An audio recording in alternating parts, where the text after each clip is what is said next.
Hey guys, this is Jay Calder. I'm a JAYONBOXING here giving you a personal prediction for O'Shaquie Foster versus Abraham Nova.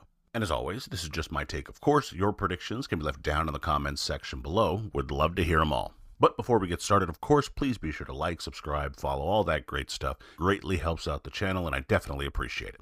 A little bit of fight info here. As mentioned, we have O'Shaquie Foster taking on Abraham Nova. This will be at the HULU Theater in Madison Square Garden in New York, airing live on ESPN in the junior lightweight division, with Foster's WBC junior lightweight title on the line. Well, this could definitely be one of those sleeper fights. In the champion, you have O'Shaquie Foster, someone that literally came out of nowhere and had a breakout 2023, including picking up the gold against Ray Vargas. He can box, has some spite to his work, he really has a chip on his shoulder, something to prove, but is just vulnerable enough to keep things exciting. Nova, while talented, has fallen when facing the top level, such as he did against Robesi Ramirez. However, he can crack a little bit and is good enough to beat maybe anyone not at said top level. So, does Nova continue to prove that, or is Foster in fact good enough for all comers at 130 pounds? Will his breakout year continue into 2024? Let's get into this one and break it down.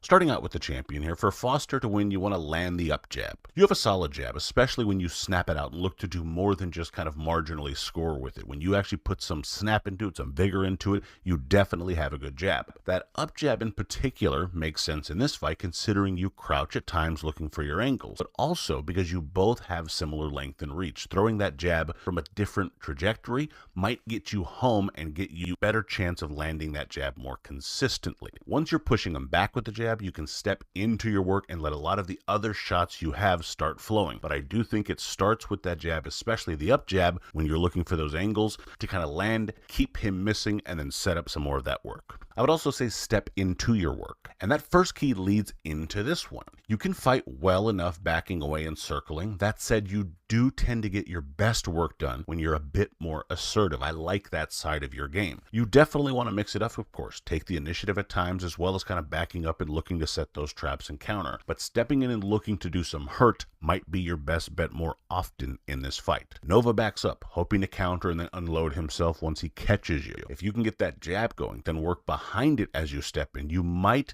not give him his chances as you pile up the points. Once you use that jab and you're inside and you're getting that work done, then it can be shots to the body, around the guard. You put your punches and your shot selection together pretty well. So once you get inside, kind of opening up for you a lot more, but you have to make sure that you're stepping in again behind that jab, putting a lot of pressure on him, maybe to back up in straight lines so that you can get going and really put him in compromising positions. And finally, pull, counter, and turn. At times, again, you will back away. And again, that will work for you in moments. It's certainly not something you should abandon, especially if Nova falls behind and needs to catch up. He'll then be more assertive, look to step in more, and you can catch him. When you are backing up and circling, look to set him up. That pull counter will definitely come in handy. You do it pretty well. You can definitely make your man miss and then make him pay, especially when you catch him reaching or falling short, because he is getting a bit too aggressive in there. Once you land that pull counter shot, usually with the right hand, you're going to want to turn and get off those ropes or stay away from those ropes. Don't linger. Land, turn him, then set up your offense with that jab and continue on down the path that we set up in the other keys.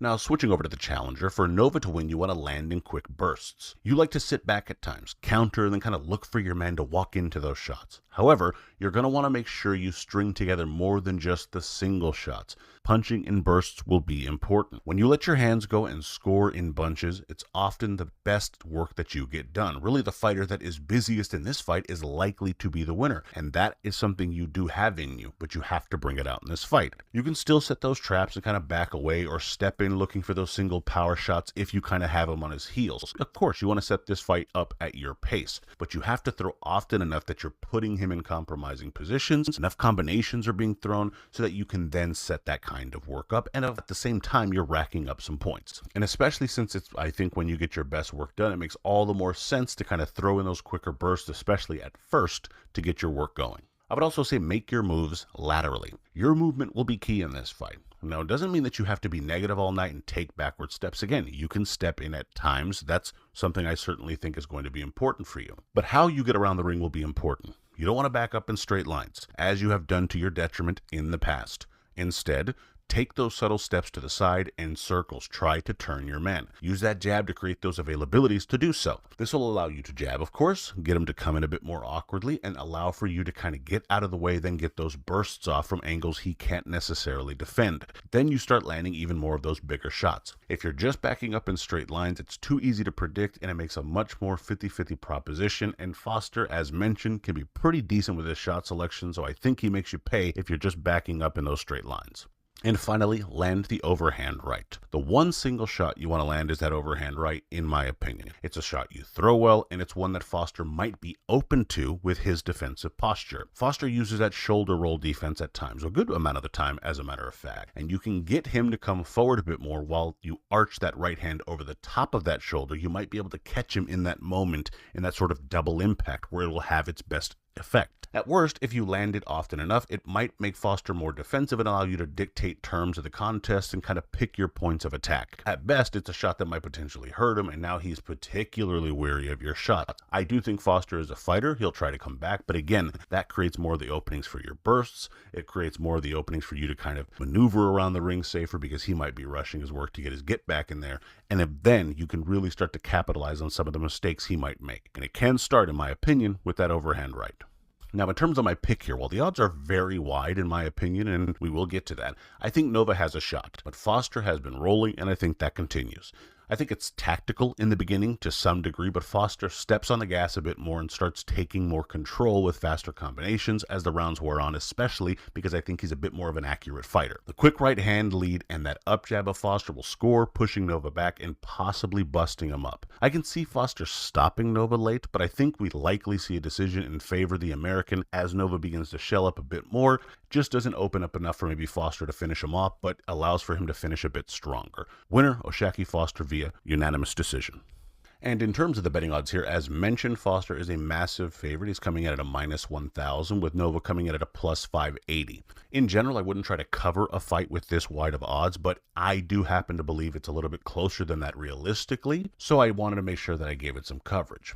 The line that's only interesting to me here, of course, would be the Nova line, because quite frankly, you're getting almost 6-1. I think he's live enough that you could throw a small bet there and it makes a little bit of sense, something I might do. But for the most part, it's not something I would certainly, bet the house on by any means at all. Haven't found an over-under yet for this contest, but I will post one in the comments when I find one and will pin it. But in any event, for now, those are your odds. And my prediction record as of this recording is 7-2 with 5 exact. But let me know your thoughts, your bets, your picks, all that good stuff down in the comments. And of course, please be sure to like, comment, share, subscribe, follow, all that good stuff, and check out all the social media here. And be sure to visit JAYONBOXING.com for schedule, results, betting odds, grades, rankings, and more. And as always, until next time.